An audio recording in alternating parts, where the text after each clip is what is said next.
आज हम लोग सेक्शन 28 से लेके सेक्शन 33 तक पढ़ेंगे, जो कि है statement made under the special circumstances. वैसे तो ये पूरा का पूरा जो पोर्शन होता है वो किसी भी कॉम्पिटिटिव मेंस एग्ज़ाम के लिए उतना रेलेवेंट नहीं है, बट अगर मैं प्री पर्पस से बात करूँ तो हाँ रेलेवेंट होता है, क्योंकि मेजरली पूछ लेता है कि किस सेक्शन में क्या लिखा है या फिर इसकी इलस्ट्रेशन। ठीक है, तो हम स्टार्ट करते हैं सेक्शन 28 से, जो कि ये कहता है कि कोई भी एंट्रीज जो कि किसी बुक ऑफ अकाउंट्स में की गई है और वो बुक ऑफ अकाउंट्स रेगुलरली किसी कोर्स ऑफ बिजनेस में मेंटेन की जा रही है, ठीक है, और वो चाहे किसी इलेक्ट्रॉनिक फॉर्म में मेंटेन की गई हो या फिजिकल फॉर्म में, तो उसमें की गई एंट्रीज जो है रेलेवेंट होती हैं। पर याद रखें कि ये एंट्रीज अपने आप में इतनी सफिशेंट एविडेंस नहीं होती हैं कि किसी पर्सन पे उनके बेसिस पे लायबिलिटी डाली जा सके। कोर्ट जो है अदर एविडेंसेस भी मांगता है, ठीक है। तो इसको हम एक एग्जांपल से समझ लेते हैं। राजेश की एक इलेक्ट्रॉनिक शॉप है जिससे कि सुरेश जो है टीवी जो है उधार पे ले आता है, और राजेश उस ट्रांजैक्शन के बारे में अपने रजिस्टर में मेंशन करता है, ठीक है। कुछ महीनों बाद जो है सुरेश जो है पैसा देने से मुकर जाता है।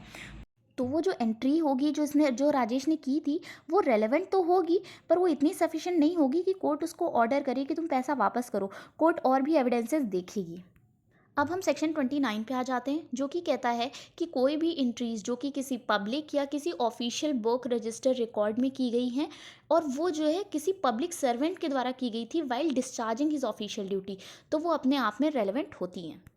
सेक्शन 29 इस प्रिंसिपल पे बेस्ड है कि जो भी पब्लिक रिकॉर्ड्स जो कि किसी ऑफिशियल ड्यूटीज़ में मेंटेन किए जा रहे हैं, they must carry a prima facie evidentiary value of their correctness. अब हम सेक्शन 30 देख लेते हैं, जो कि कहता है कि कोई भी स्टेटमेंट्स जो कि किसी मैप, प्लान या चार्ट में मेंशन है, ठीक है, और ऐसे मैप और प्लान और चार्ट जो कि पब्लिक सेल के लिए बनाए गए थे या फिर उन्हें प्रिपेयर किया गया है under the authority of the state या फिर सेंट्रल गवर्नमेंट,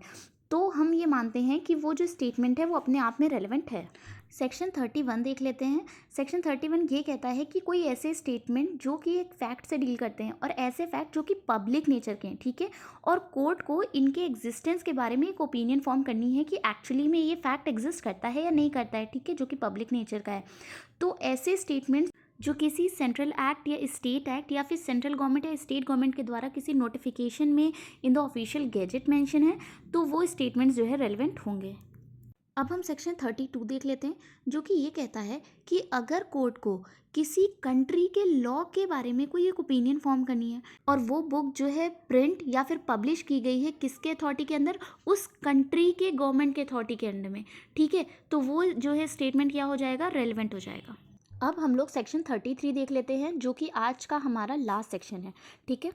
अब ये कहता है कि कोई ऐसा स्टेटमेंट जो कि जिसका कि आपको एविडेंस देना है, ठीक है, कोर्ट में, और वो स्टेटमेंट किसी बहुत लॉन्ग स्टेटमेंट का या कॉन्वर्सेशन का या किसी डॉक्यूमेंट का जो कि इलेक्ट्रॉनिक फॉर्म में भी हो सकता है, या फिर किसी बुक का सीरीज़ ऑफ लेटर्स है जो कि दो लोगों के बीच में एक्सचेंज हुए हैं और बहुत सारे सीरीज़ ऑफ लेटर्स हैं, ठीक है, उसका वो स्टेटमेंट पार्ट है, ठीक है। तो क्वेश्चन अराइज होता है कि आपको कितना स्टेटमेंट जो है प्रूफ करना पड़ेगा कोर्ट में। तो सेक्शन 33 ये कहता है कि आपको बहुत ज़्यादा स्टेटमेंट नहीं प्रूव करना है उस कॉन्वर्सेशन का या उस डॉक्यूमेंट का या फिर इलेक्ट्रॉनिक रिकॉर्ड या सीरीज़ ऑफ लेटर्स या उसका, सिर्फ उतना ही पार्ट प्रूव करना है जितने से कि कोर्ट को समझ में आए कि उस स्टेटमेंट का जो है उस केस पे क्या इफ़ेक्ट है, का किस सर्कमस्टेंस में बोला गया था, ठीक है, और किस नेचर का है वो स्टेटमेंट, ठीक है। इसको हम अब एक एग्जाम्पल से समझ लेते हैं।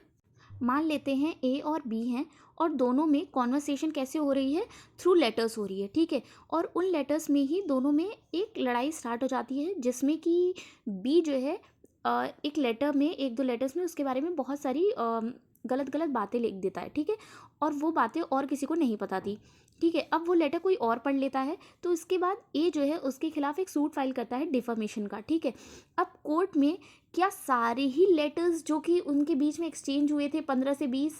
क्या वो पूरा प्रूफ करना पड़ेगा? तो आंसर है नहीं। तो कोर्ट में जो है ए को सिर्फ वो जो है लेटर्स जो है प्रोड्यूस करने पड़ेंगे जिससे कि कोर्ट समझ पाए कि जो है वो बैकग्राउंड क्या था केस का और किस स्टेटमेंट में किस सर्कमस्टेंस में वो स्टेटमेंट्स बोले गए थे, डिफॉर्मेटरी स्टेटमेंट्स, और साथ ही उन स्टेटमेंट्स का क्या इफेक्ट होगा, ठीक है।